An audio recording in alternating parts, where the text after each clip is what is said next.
and that will be sent out later this evening. So that'll come via email. So if you want to go back and reference anything that's covered during the session, feel free to do so. Also attached to that recording is a survey. We value your opinion as students and alumni here at WGU. We are seeking your feedback, so if you could take the time, fill out that survey. It should take you no more than 2 minutes. We would certainly appreciate it. As you've discovered, the chat is open, so if you do have questions, you can post those into the chat. We will have a designated Q&A towards the end of the session, so if you do have questions, you can certainly post those into the chat like I shared. Or if you want to raise your hand and come off mute, we will certainly welcome that as well. So really excited to have you interact with our guest today. So what we'll do is we'll start off. Arteja, if you wanted to introduce yourself, what degree did you earn from WGU? What's your current job and organization that you're working for? Give us a little background there. Yes, so as you all know, I am Arteja Stamps. The degree that I earned at WGU is the Business Administration degree, my master's degree. Phenomenal track, phenomenal journey. It actually landed me here at Simmons Bank as a project manager. So that's my day job. I'm a project manager. And first real question, Yes. what were you doing prior to your current role, and what really inspired you to pursue, this current career path that you're on? Was there a specific moment or experience that really solidified, like, hey, I really have fallen in love with this career track? Yes. So previous to my current career, I was a vice president at a bank, a local competing bank. And, it was right when I was starting at WGU. And I just know that my career track, I didn't want to be in executive leadership. That may sound crazy to some, but for me, it wasn't my career track. And so that was my big push to get to WGU and to handle business and get my degree because I kind of grew into my position there. I was there for a good while, so I didn't have the degree per se, but I had the experience, and that's what landed me in that executive role. And I knew if I wanted to pivot, I would need my degree from WGU. Awesome. Um, what made you choose that specific degree program? You know, eh, I tossed and turned about it. I wasn't really sure. So, people always say, don't go so generalized, get something specific and niche. But for me, I felt like I needed something that was more broad.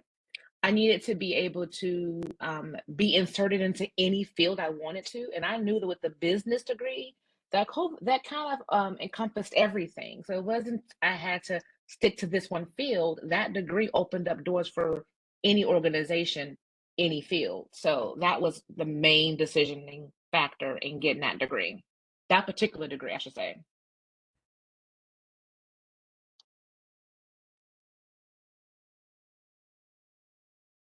Sorry, muted. Story of my life here. What and why project management? There's something about starting something or assisting someone in starting something.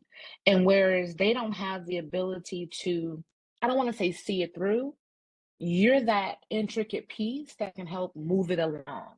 Whereas they may be the subject matter expert, yeah, that's true, but they need someone to help. I say herd the cats, but they need someone to bring it all together and help to execute. So for me, I like helping people and helping them get to where they want to be. And project management just seems to align because I'm doing all that every day on an enterprise level. And and I like to ask this question Mhm. of everyone. Obviously, WGU is a unique place just in terms of how our programs are set up. So what ultimately made you choose WGU over, maybe your more traditional school that are out there? If anyone knows me, they know I am not. professional by any means. But honestly, working professional, my daughter does travel volleyball. I am moving at 1,000 miles per hour. I have my nonprofit. I really didn't have time for discussion questions. I'm going to be completely honest. I needed a program that catered to me as like an adult now. So I always laugh about this, but my daughter's also in college. And I thought, well, I don't want what she needs, I don't. I'm already in executive leadership. I need something to where it's competency based. I understand it and I can move at my own pace. And WGU was a no brainer because it allowed me to do that as a working professional. I actually surveyed different schools and none compared to what I needed. And WGU is what I needed. And what have you utilized the most or leveraged the most since earning your degree from WGU? The mere fact that I received my degree, that just shows I'm able to complete something. Most employers look to see if you've completed your degree because they want to know that you have the discipline to complete something. And the mere fact that I completed my degree in such a short time, it helped to get me indoor to where I am now. I needed to have something to pivot fast. And I was able to do that with the degree track that I had at WGU. Awesome. Next question, geared towards and especially here at WGU, just how programs are set up with your program mentor. But can you just talk to maybe the importance of mentorship, and maybe it's Oh, wow. an individual that has been a mentor to you? Did you seek them out? Did it just naturally happen where maybe somebody took you under their wing? And how has that really impacted you over the course of your career? You know, I have 2 mentors. I had one for, business and I had one for school. My mentor that I actually WGU, she was instrumental in the whole there is no way I would have been able to complete the degree track, without her mentorship. I think I speak about it often that even in my age, I won't say older age, but in my age, I'll say that we all need mentorship. No one's perfect. No one has it all together. You need a mentor. And where I felt discouraged sometimes, because I am a working professional. I do have my daughter and her many thousands of projects that she's doing in volleyball. Caitlin brought it back full circle to my why, and she she gave a gentle push, if that makes sense. It was always her coming back to say, well, then what is your why? And whenever we got off that phone call and I remembered my why, that was my push to keep going and keep going and keep going. And so mentorship for me is important, even in my career. Um, and my mentor that I have now is my past employer from 7 years ago. And I still reference Bill Murray to this day because everything that he teaches and talks about is pure excellence. Everything that you do it in excellence, or don't do it at all, but never do anything way. And I encompass those both. And so I would just say the me having a mentor has shaped my life tremendously. That's why I try to be a mentor to others because I know what it done for me. And even now, And what is that like as far as kind of flipping the page, and now you're the mentor? What is that experience like, having maybe individuals that seek out your guidance? and that this is an everyday thing. I have a lot of people that I mentor, mostly younger girls that are trying to get their personal brands intact because I think as women, we have a personal brand ourselves. We're not just part of an identity of an organization or a school, it's also ourselves. And for me, it comes back 100-fold, like 360, because I get to give those young girls the same thing that I received, helping them understand their excellence, understanding their worth, what they can bring to the table. Because most times, often, they're discouraged and don't know which way to go. But as long as you're able, if you know where you are going and where you've been, you're able to help someone else. You can't really mentor someone if you never went through it before. That's my biggest thing. I can speak to it because I've lived it and gone through it. And so for me, it helps fuel me. It fuels me to help other females because I know I had that help. And you had mentioned something, the why. What is your why? You know, at first, it was a selfish why. It was a I want to just climb the corporate ladder why. It was a I want to make more money why. It was all those things that would be your why as to why you do it. But my why is a little different now. My why is because of my daughters. My daughters are very impressionable and they're young women, and they need to see me doing the absolute best that I can. And they need to understand that they can do it as well. I may fail 1,001 times, but I get back up, and they need to see that. And it's not just my girls, it's other girls that I mentor that needs to see me fail.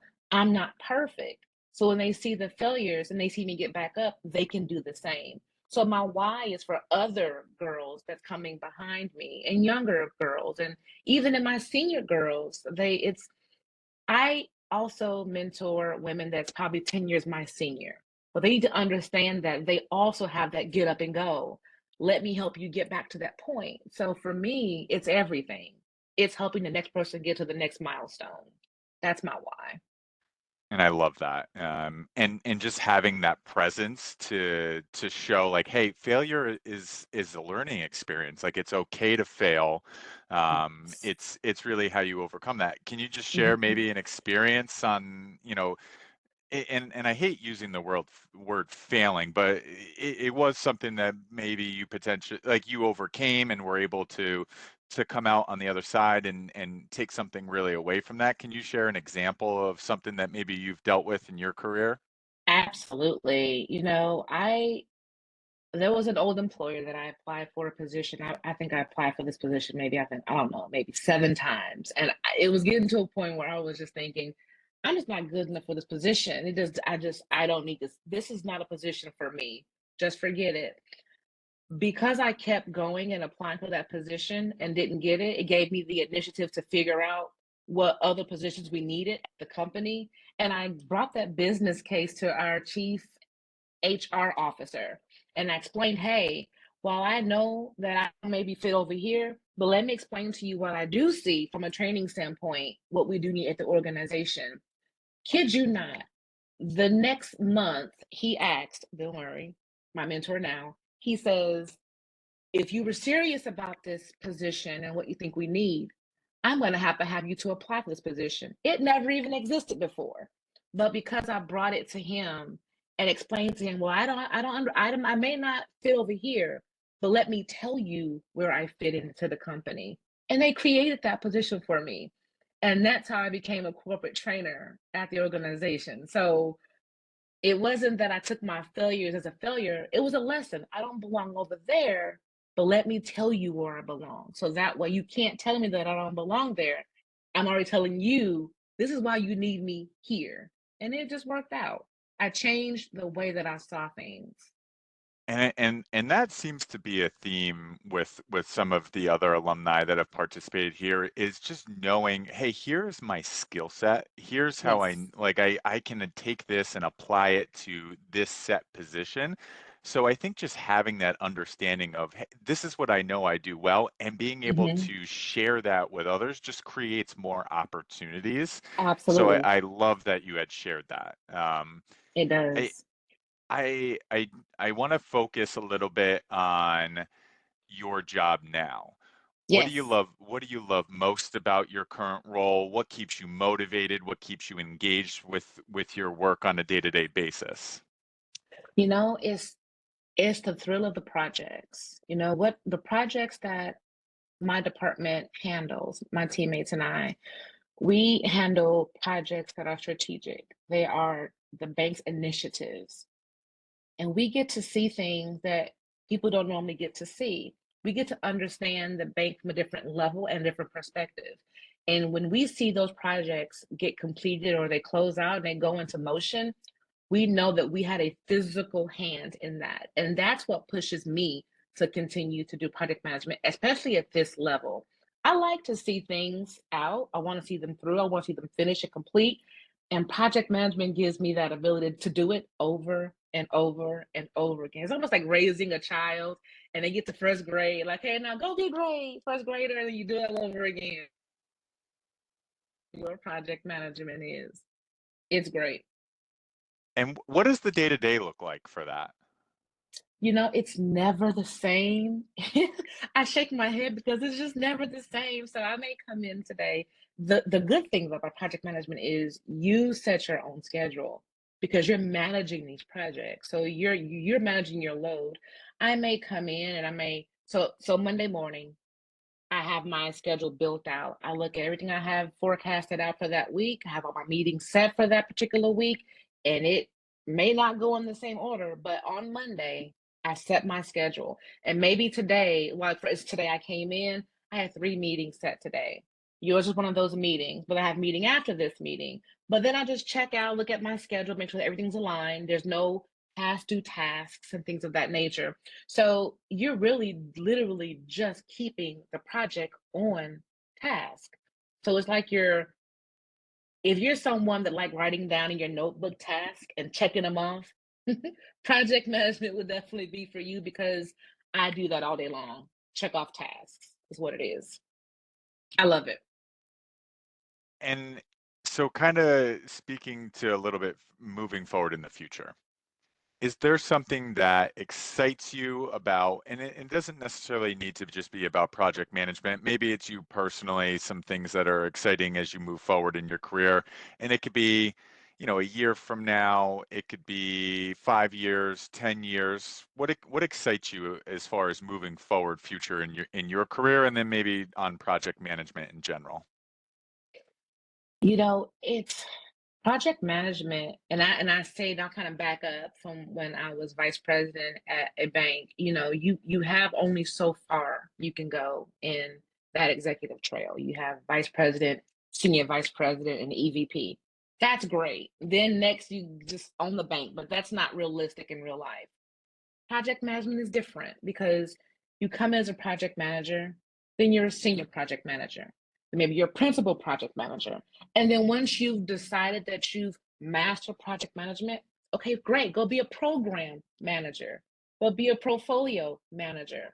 And for me, I can reach for those things, or that's more attainable for me. So I think where I see me in 5 years from now, I'll probably be in program management because program management is merely a bunch of projects in one, and you're managing a program versus individual small projects and efforts. So I probably say in 5 years, I would see me as a program manager in that particular feat or in that track, but still project management.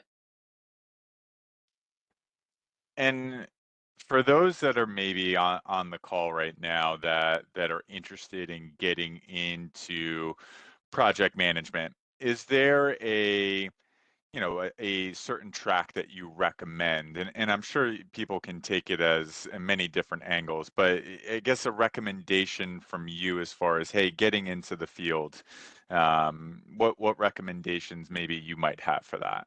Yes, I would say honestly, if you are interested in project management in any capacity, you could start by getting your PMP. That wasn't easy. It was definitely difficult. I'm not going to lie. It was hard, but there are so many resources on PMI.org. It's unbelievable.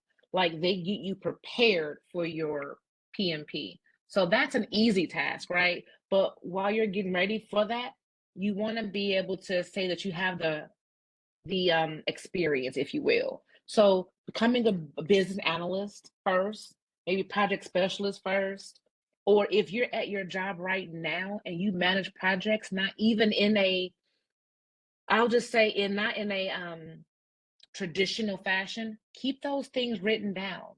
When you go to your interviews, bring up those projects. They may not be the projects that we call projects officially, but if you started something for an organization and you saw it through and you finished it out for the organization, that's a project that counts. And some employers are willing to bring you in under that, and you get your PMP while you're there, then not hiring that at all because you may have experience of being a project manager, not even know it. So I would just say take inventory of what you're doing right now at your current job. If you're not doing anything for as projects at all, then I would do the VA route while studying for your PMP because you don't want to stop there, but you need that knowledge for that next step for sure. And I like that you bring that up because I think you had mentioned it a little bit too on as far as how you know, utilizing your skills and being able to sell somebody on those Hmm. skill sets. So I think that's important, being able to relay that. And to your point, like Yes, during an interview, being able to kind of share like, hey, here was something that I worked on. It might not necessarily be geared towards project exactly. management, but it those skill sets kind of are applicable there. I Yes. my next question, building a professional network. I would assume that you like have a solid professional network. How have you gone about doing that? Is it through LinkedIn? Is it going to in-person type of events? How have you gone about building that professional network? I will say that I am horrible at LinkedIn. I'm not going to lie, I'm really bad at it. I didn't jump on the LinkedIn trail when it first came out, so I'm like really not great at LinkedIn. So most of my networking came from in-person events, speaking at engagements, going to different mixers here in Arkansas, and Facebook. Facebook has been my I'm like dating myself now. But Facebook has been like the way that I network. And I know that it's kind of weird, but I have a lot, my professional network that I have came from Facebook mostly. And then I'm invited to those mixers via Facebook, or I see it on Facebook and I just go to those places. So I would say social media for sure. And then in person events has helped me. But also, I will say this, RJ, you have to surround yourself with people that I don't want to say you want to be like, but where you want to go in life and who you aspire to um, be in life, like far like your better self. Surround yourself with those kinds of people. For instance, I had no idea that I would ever want to go to mixers and galas and things like that. But in those types of rooms, discussions are being told, had that you wouldn't be a part of any other way. But when you're with people that invite you to those places, it opens up your network as well. So who you hang around professionally is important. And how did you go about approaching those individuals and connecting and kind of building that relationship with those professionals, those individuals that you kind of are striving to be like? Liking their events, um, searching their events on Facebook under the event searches, commenting on their photos, things of that nature, just to show my name needed to pop up someplace and then to be able to see it. The more they seen my name, the more I became recognizable when I went to their events. Hey, I'm Artesia. How are you? Oh, I knew from Facebook. That's been one of the things like years past, but and people do it to me now. It's so funny because I still see it full circle, but I am not a shy person. So I'm very open to conversation, like open to it. And for me, if the that I want to be in, I make it known and find a way to get to that particular room or at that table because the networking is endless at events, endless. And I will say this, most times, if you don't have a business card, you need one, and not like a physical one. Popple is an app, is like it's an app on your phone that you literally put in your information, your picture, your headshot, your phone number, and that's your personal business card. You can share with people. Matter of fact, a lady at the Arkansas Heart Gala is who told me about it. I downloaded it. I put my information on there. That's my digital business card when you're having those conversations with people and they want to invite you places and say, hey, do you have a business card? Sure, I do.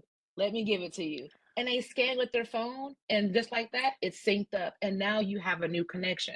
So always have a digital business card too at these events. Yeah, and I love that. And I think especially this day and age with technology, like I think that's Hmm. super important. Oh, yeah. Um, and I'm going to steal this from one of my colleagues who has asked this a few times in some of the other sessions. Um, looking forward, you had touched on, you personally, some of the things that you're looking for as we move forward in the future. AI is a very hot topic across all industries.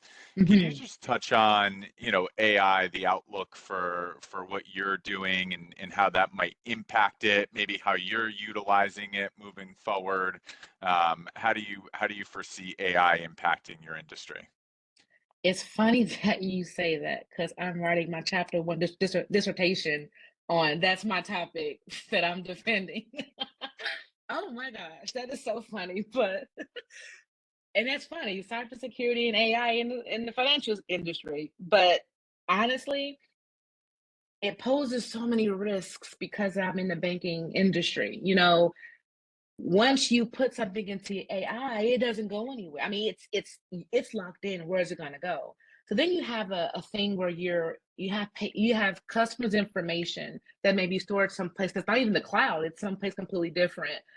While we know we need to go to I don't think the financial industry will take it on completely. There may be chatbots that may give you the basic information, but when it comes down to like account information and things like that, you may have to talk to an actual person. I will also share that even in the end, even when working on our computers, we have a watered down Copilot version where you can minimal things you can put in there, and there's hard stops on it. So the previous bank that I was at did not allow AI at all. Where I am currently, we're adopting it slowly on the operation side of it, but not client facing side of it, if that makes sense. But I'm understanding that from my research, we're going to have to be more um, nimble, if you will, because it's happening, and there's just no other way around it. We have to just find ways to keep the customer's data protected, and that hasn't been brought up yet. Or how do you do that in this industry? Um, if I put data into the AI, is that my where does that data go? Like ChatGPT has like a ChatGPT 4.0 now. Okay, so where does that go? And in ChatGPT has its GPTs. You can change the GPT to whatever you want it to be, but where does that information go? And so I believe as AI mature, I think the baking industry will pick it up more. But they're gonna put some. They're gonna keep InfoSec will keep hard guardrails on it because it's just not. It's too powerful. It's just way too powerful for the financial industry right now, and I Right. don't see it being with open arms open. But we'll have to pivot because it's happening and it's inevitable. It's just inevitable.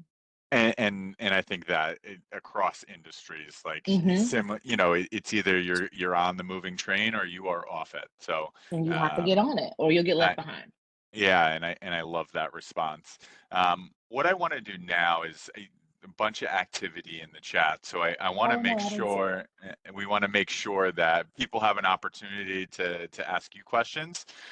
So if people would like to ask questions, feel free to post those into the chat, or if you want to raise your hand, we can call on you and you can take yourself off mute.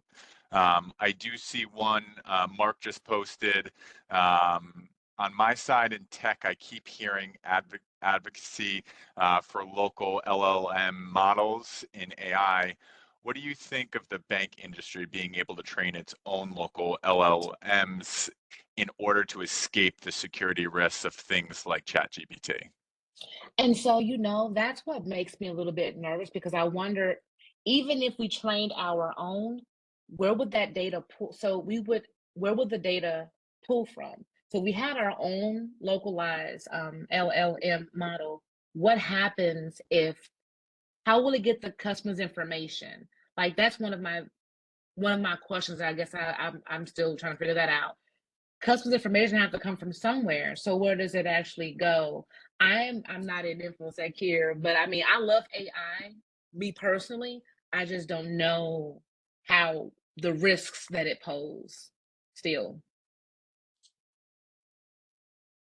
And just so moving forward, in case people do have additional questions for you, Arteja, Is there a recommended way that they can reach out to you if they do have questions? Let's say we get towards the end here and they weren't able to ask their set question. Is it connecting with you via email, connecting via LinkedIn? What might be the best way to reach you? I will say that I am way better at, yes, and Blink as well, Nancy. I'm sorry. Blink is also great. I have two because you got the free version. You want to get one card. I have Blink and Purple. Yes, I would say LinkedIn messaging. Let's connect on LinkedIn. I'm more than happy. I never really sleep, so I'm always answering messages. I'm just really bad at networking on there, but I answer messages if they're sent through there. So I think LinkedIn would be great. Awesome. Um, any other questions? I'll give people a second to post those into the chat or raise your hand. This is just a reminder. The session is being recorded and it will be sent out. I think there were some fantastic points in there that you certainly might want to go back and give a second listen to. Um, so certainly keep an eye out for that email. And I'll give people a second to post those. I will say this though, to Mark's point, I do think that it would put a burden on management to kind of manage that because it's already the FDIC is really the federal regulations are really the regulations in a bank is already, I mean, it's like Fort Knox and some things and getting some things cleared is almost impossible. I just really think that that would be it would be risky um, and a burden on management for sure to manage anything local AI related. I mean, like I said, we have the access to Copilot, but I mean, it's really watered down to where, and even whatever you put in Copilot, for us, it's saved to a localized drive, so it's really not going anywhere. I mean, it's out there, so you can see whatever being generated. I don't know if that will be the best because what if someone accesses that folder that shouldn't, and there's information in there that they shouldn't be able to see, but I uploaded it to the local Copilot for my, PC, it still poses a risk. I just think AI in the financial industry it's scary. Erica had a question. What would you recommend for someone looking to pivot from teaching into project management? Honestly, I would I would take I would take reference of all the things that you've done in the industry of teaching, because I'm 110% sure that you've had some type of projects that you have led and that can translate into that. Also, there is another route, and Gina did bring it up, the CAPM. Now, that's the certified associate project manager certificate through projectmanagementinstitution.org. That one is not hard as to get. Is not really stringent. You could actually go that route, but just know that that would be a nice prerequisite to getting your PMP. But again, I would just take note of what you've done so far because believe it or not, those things translate. Next question that came in, how is domain knowledge necessary to transition into project management position versus starting as a new entry-level project manager with no domain knowledge? Is that possible? Anything is possible. I'll never say that it's not possible. It is possible. However, you have to have some level of managing any project in order to manage a project effectively without it failing. Because essentially, it falls on the project manager. If the project doesn't go right, or it fails, or it's out of budget, or anything happens, it falls on the PM. And so you would have to have some type of knowledge. I'm telling you, something that you've done translates. It can be planning a getaway to an island with your husband or with your cousins or a family reunion. You've planned something. What was the objective? You wanted to go to this island, right? Okay, well, great. What did you do to get to the island and what steps did you go to research? Okay, well, great. There's a budget that's involved. There's project planning and management in everything. And so if you look at your professional career, something definitely translates. So I say, yes, you can pivot. It will be hard. It's not easy, but it is doable. Next question. We had talked about having a good understanding of your skills can help you position yourself for new opportunities. What advice do you have for someone who is having trouble identifying their skill sets? Your passion. What are you passionate about? What do you do very well without even thinking about it? Like when you sit here and you look out into just nothing, when you just stare off daydream, what is the one thing that you can do really well? And that is your skill set. That's how you identify what can you do in your sleep? What can you do without even thinking about it? What would you do in your spare time for free for someone? That is your skill set. Next one, can you go straight from no experience to an entry-level project manager role? Is that a thing? What should someone looking to break into the industry do? I would say that and I go back to saying everything translates. But if you're going to you could go from no experience to a PM role at an organization that may be new to having project management in their organization. They're looking for people to actually monitor the projects. You could do that, but honestly, I wouldn't recommend that route because you want to be able to get the knowledge behind you in some aspect in order to be successful in project management. Because again, it all falls on you if the project doesn't thrive or it gets delayed or it goes red or it's in a hold pattern. It's up to the project manager. Not saying that it can't be done. It's just it's getting so competitive out here. Like before it was you have to have a master's degree and have some form of project management skills. Now you have to have a master's degree and a PMP with 5 years. So it's getting more and more difficult to secure PM positions. Not impossible, but you're more attractive to the employer if you have some sort of experience that you can translate to that. And next question that came in, what do you look for in a project manager job? What attracts you to one company or position over another? Are there common red flags in the industry? Yes, turnover and burnout of the project managers.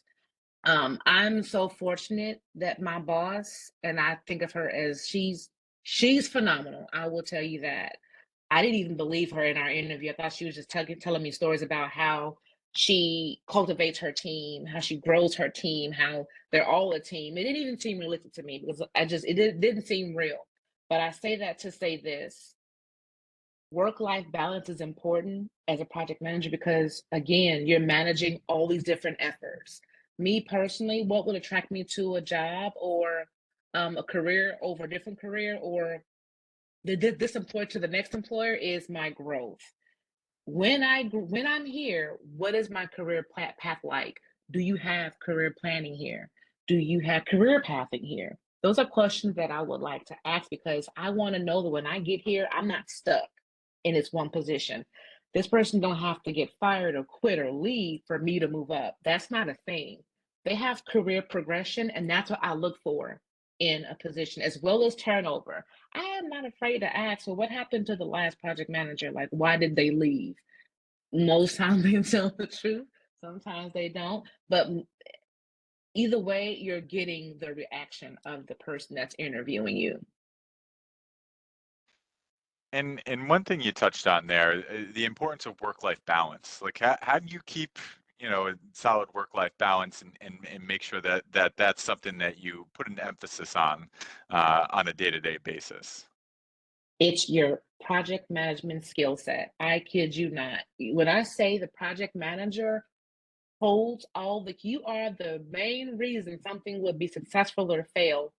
Caveat to that is you have the ability to set your schedule. You set your meetings according to when you are available. You get to keep your entire calendar. Like everything is really centered around the project manager on every single project. So if you're able to have great time management, like for me, I block out everything on my calendar.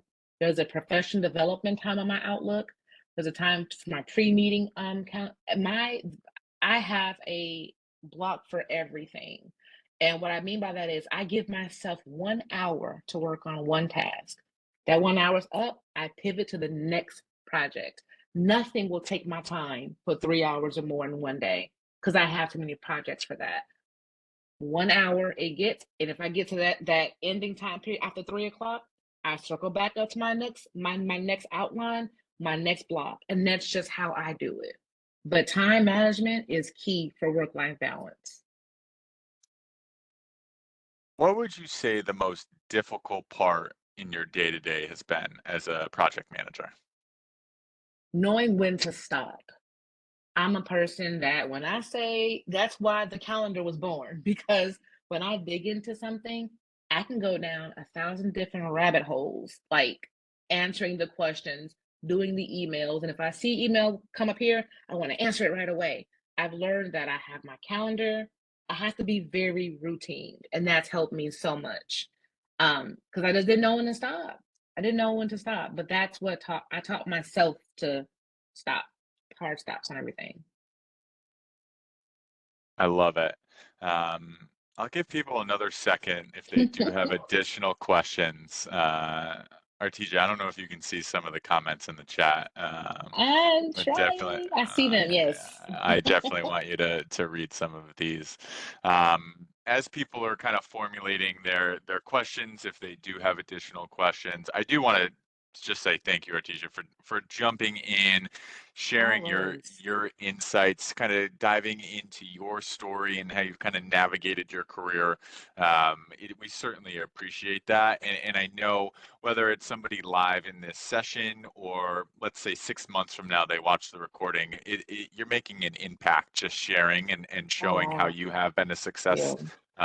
So I do want to say thank you for agreeing to jump in, and thank you to Always, Nancy for sure. for making the connection as well. Um, and then we do have an additional question following Yes. up on your response to to the previous question, where you recommended not getting an entry level role at a company who is just starting to dabble in project management. How do you find slash look for those first time project manager roles where you are working under someone that will help build you up and get experience? Wow, that is a great question. That is a difficult question. Zach, I am you, but here. I came from a world of being a vice president, and this is like my breakthrough role as a project manager. But I will tell you, I wouldn't have gotten here without my PMP.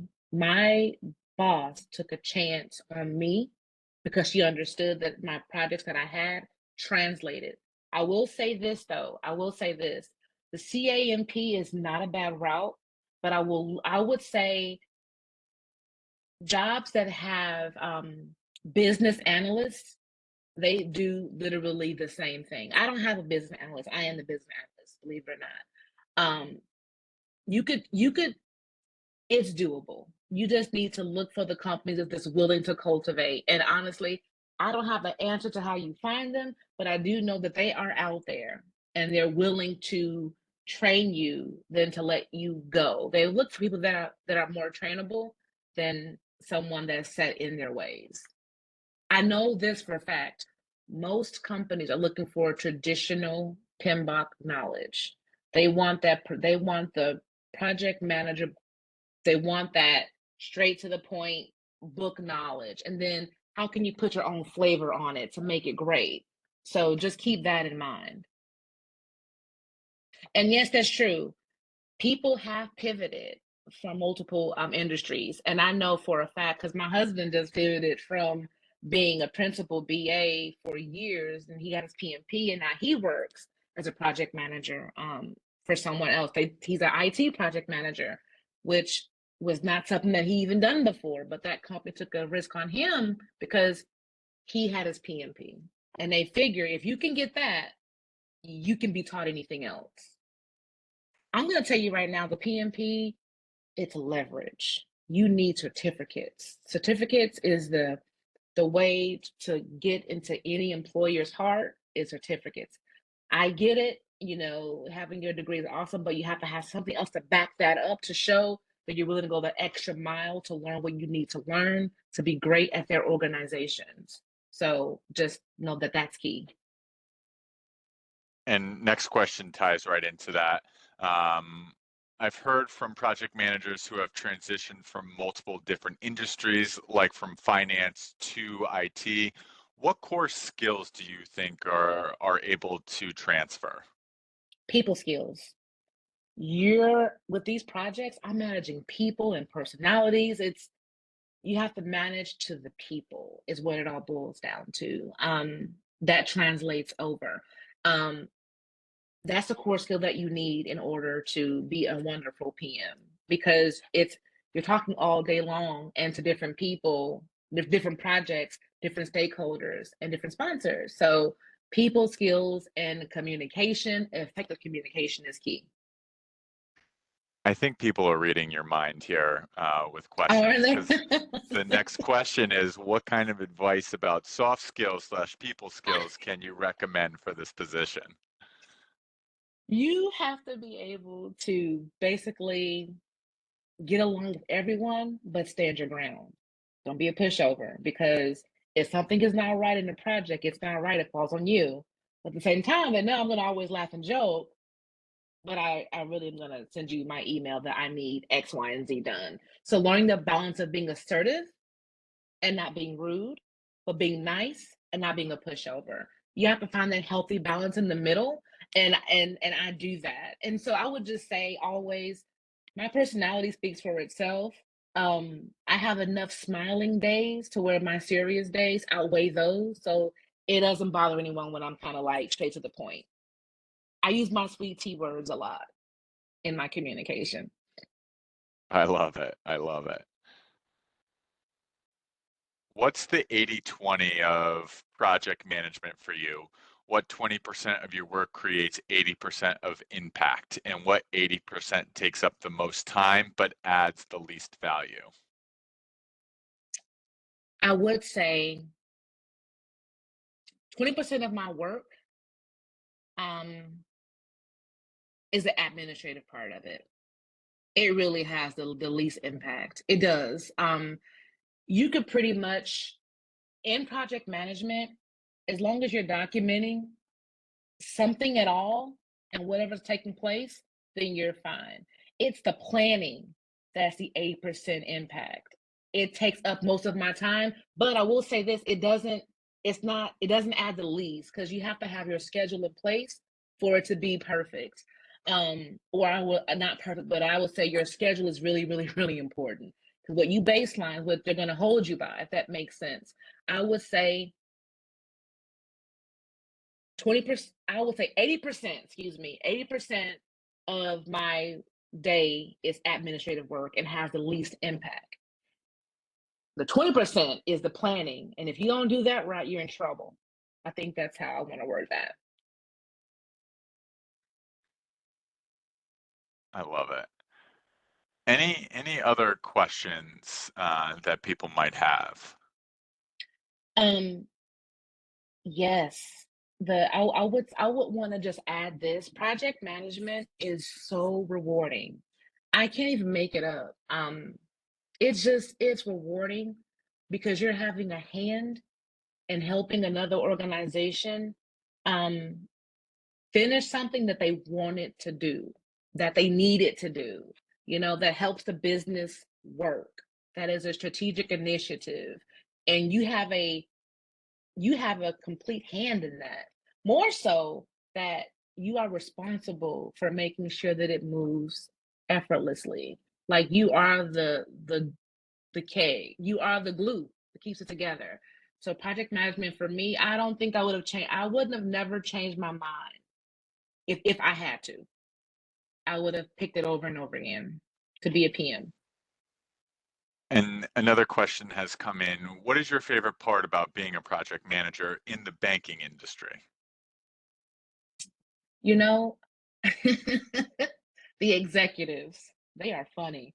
Um, It's the executives because, when you see someone, let's just say if I saw one of the executives here on the street, you would just automatically assume they were a certain way and that, you would have they would have a persona about them and you would assume they were one way.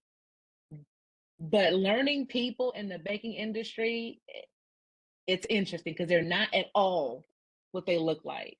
I will share that our organization is phenomenal. Like the president of our bank is he's phenomenal. I can't even begin to explain it.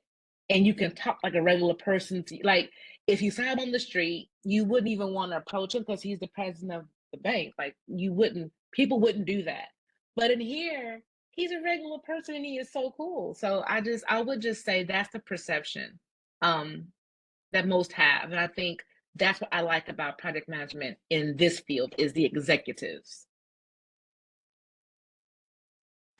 Another question has come in. I heard the project manager is the professional meeting goer. Do you feel like your whole job is on the computer, or are you able to be physically active and hands-on during your job? 100%. You are a professional meeting scheduler. No, that's the truth. You are the glue. If you don't set the meeting, it will not happen. If you don't have the notes, it will not happen. If you don't reach out to the stakeholders, it won't happen. You are definitely a professional meeting goer. That's just a job. Now you may walk to the conference room, maybe, to have a conversation. But in real life, there it is physical hands-on. You have your schedule, you have your meeting notes, you have all the things. It's 110% administrative work for sure. So no, it's true. I like it, but it's definitely true. My Like my oh, go they ahead. look to you. No, like they look. I was thinking they look to you after the meeting is over with. They're like, our teacher, where's what notes to do? It's up to you as the PM to you are the ship. You are the captain. Oh, whole full transparency. And it kind of leads into my final, any closing remarks or anything specific that um, maybe we didn't ask or didn't cover that you wanted to share with those that are attending live or going back and watching the recording? I would just say now I'll bring it back circle to WGU is tap into your mentor. Your mentor is is that's that person is intricate to your success um, at WGU. And I say that from experience. I really believe Caitlin was phenomenal, and I will always say that. Even when I mentioned her at commencement, Caitlin was phenomenal. And so I would say if you're just starting at WGU or you're an alumni want to go back to WGU or you didn't lean on your mentor because your mentor is intricate. I'll say that. And the last thing I just wanted to touch on, and you had mentioned your nonprofit, and I wanted to give that a little shout out. Do you anything that you wanted to share on the nonprofit, share with those in attending today? Yeah, so I created a nonprofit organization and back in 2018 that assists families with food insecurities that may be at risk or currently facing food insecurities. And when I first started, it was me and my husband, money out of our pockets. There was no donors and things like that. So if there was a light bill that someone applied for to get paid, we'll pay that. Or needed food, we would send it to Kroger or Walmart pickup and do things like that. Um, I am happy to say that, we started out just in Arkansas where we were just, our reach was just here. Now our reach is all 50 states. So if someone in another state needed assistance, they can go on our website and apply. And of course, they get reviewed and then they get reached out to. We send them their groceries to the nearest grocery store. But I will just say that that's a project by itself. But I enjoy it. It's my heart's work for real.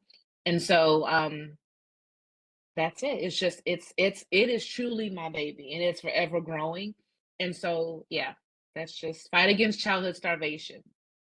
So it's factsworldwide.org if you wanted to check it out. And it's FACS I love it. worldwide.org. Thank you. Arteja, thank you so much for jumping in. Like I had said, I know this is going to make an impact I on hope so. those attending or somebody watching this, like it is to see somebody that has been successful in their career and kind of gone about it a certain way. I think there's a ton of value just sharing your story. So thank you so much for jumping in today, giving us some time, answering the questions that came in. We certainly appreciate it. So thank you again. We Thank you for the certainly, invite. Thank yeah, you. absolutely. All right, everyone. Thank you again for jumping in today. Reminder, sessions is recorded and that will be sent out. Go back, give it a watch. A ton of nuggets in there that you can really take away and apply in your career. But thank you again for everybody for jumping in, and have a fantastic rest of your Thursday. Take care. Awesome. Have a good Thursday.